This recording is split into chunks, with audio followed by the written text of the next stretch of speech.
Streymoy is the largest island in the Faroe Islands and has some incredible landscape photography locations.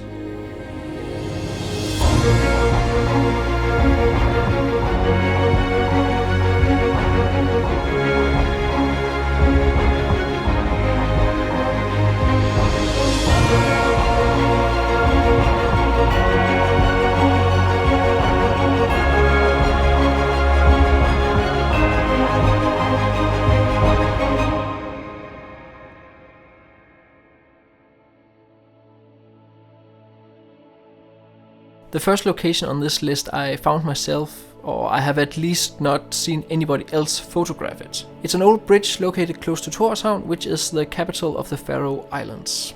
You will come by it on the road between Tórshavn and Kirkjubøur. And this is where I will apologize for any mispronunciations which will happen. I am Danish, and the Faroe Islands is within the Kingdom of Denmark, but the languages differ quite a bit.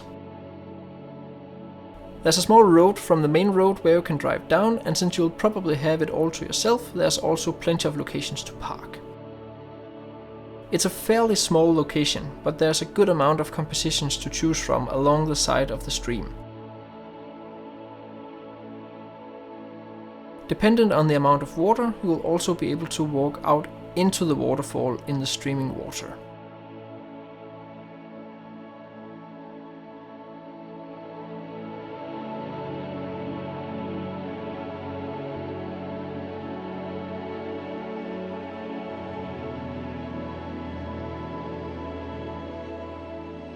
A viewpoint I was very excited to visit myself is the viewpoint over Kaldbaksbotnur, since I've only seen one picture from here before. It's located along Road 10, northwest of Tórshavn.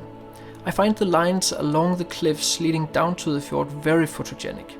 To get to the optimal viewpoint, you will have to park the car along Road 10 and go for a small hike down the hillsides, so you won't have the power lines disturbing your view.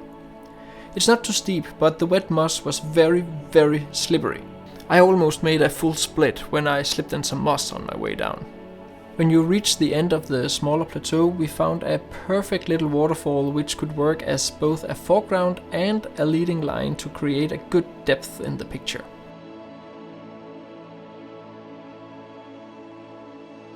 The lines along the cliff sides are very visible when they are backlit evenly. I planned our visit to this location so we could photograph into the sun and catch the sunrise, which was in the beginning of March. Bring a good wide angle, but be sure to also bring a lens which can zoom into the scene.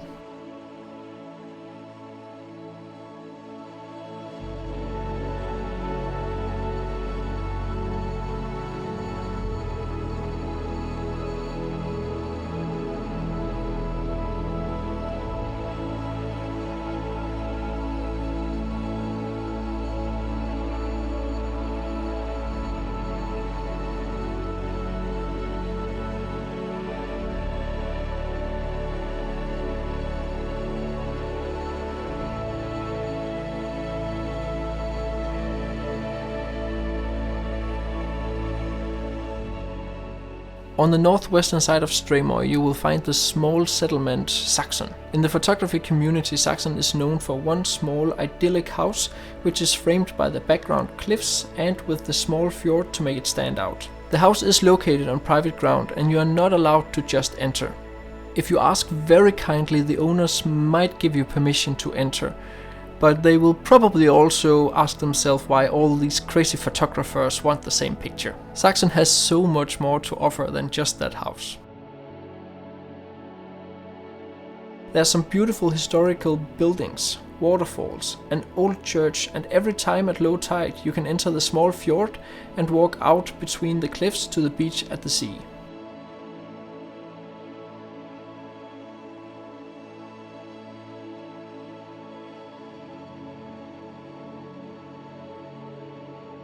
Behind the historical buildings you can easily see a waterfall, which is rather easy to get to. If you hit the right time of year, you will in a short period around the middle of March and the end of September be able to get the waterfall lit by the sunset.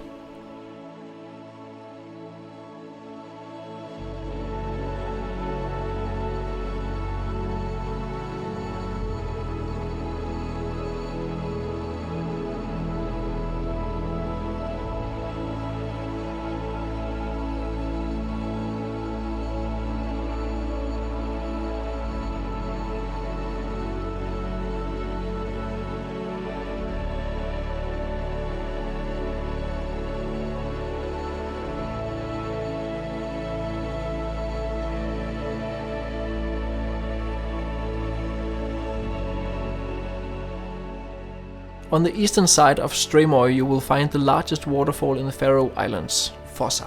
There's a small parking lot along the road, and don't be afraid you'll pass by it, it's rather easy to see. The waterfall is divided into a lower and an upper section, where the upper section is a big plateau.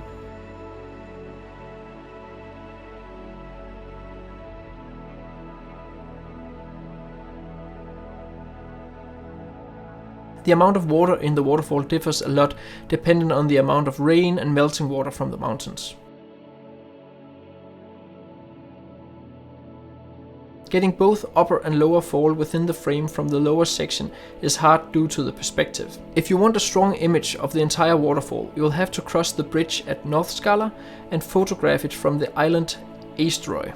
At this location a telezoom comes in handy. From these images you can probably also see that you will have to be aware that strong winds are a thing in the Faroe Islands, so photographing waterfalls can be a wet pleasure.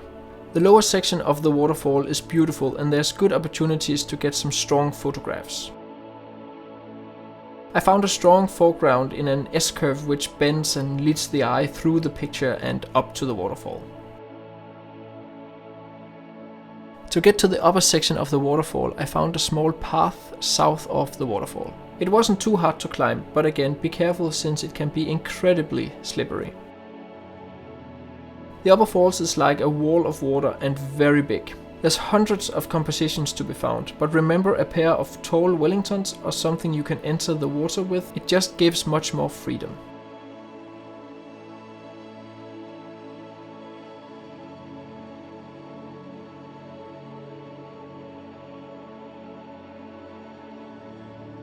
I prefer to shoot rather wide and my main lens is a 16-35mm, but at this location you'll probably be able to pull off most compositions with a standard 24-70mm.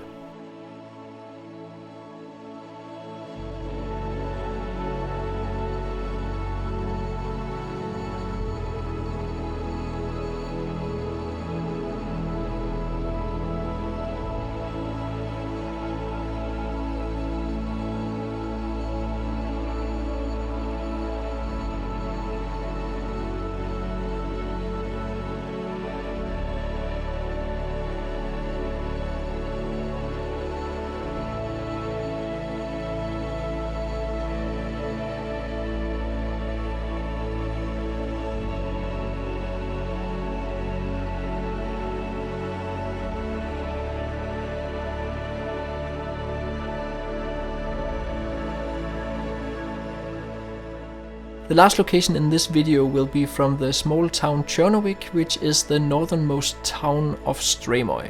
Tjørnuvík is located within a small fjord surrounded by mountains.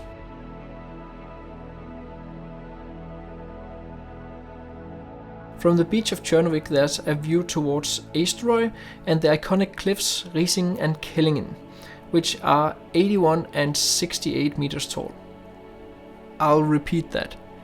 81 and 68 meters tall. Now compare that to the cliff wall next to them. I find that pretty impressive. If you're photographing from the beach, Rising and Kellingen will for the most part be your focal point since they stand out pretty obvious in whatever composition you make here. From the end of February to the middle of October, both cliffs will be lit by the sunset, and during the time just around midsummer the sun will rise behind them, which must look just spectacular. But that of course requires the weather to behave, which the Faroe Islands is not known for.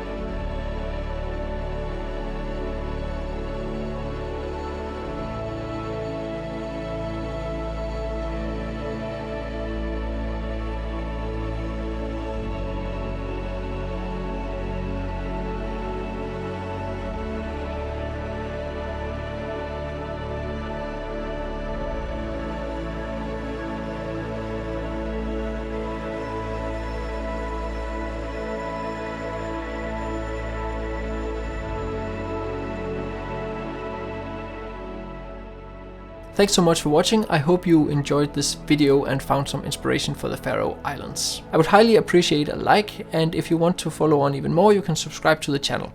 In the next episode we are going to the second largest island of the Faroe Islands, which is Eysturoy.